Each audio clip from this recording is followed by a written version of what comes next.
পুলিশে 3টা চোরকে ধরিয়ে নিয়ে গেছে, দিয়ে লোকাপে ঢুকাবার আগে সবার প্যাকেটে চেক করছে কার কাছে কি আছে।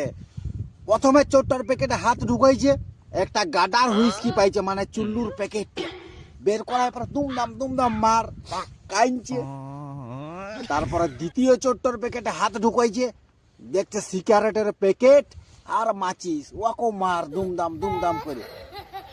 3 নাম্বার চোরটা আগেই কাঁদতে শুরু করে দিয়েছে, আমি ভালো ছিল স্যার, আমি নেশা করি নাই। ওর প্যাকেটে হাত ঢুকাবার পরে ওকে দমে মারছে, বলছে হ্যাঁ গাঁজা খাওয়া প্যাকেটে ছিলিম? বলছে না স্যার আমি নেশা করি নাই। বলছে ওইটা লম্বা পাড়া কি খেলে ছিলিম রেখেছো প্যাকেটে? বলছে না স্যার ওইটা ছিলিম নয়, আমার প্যান্টের প্যাকেটটা ছেঁড়াই আছে।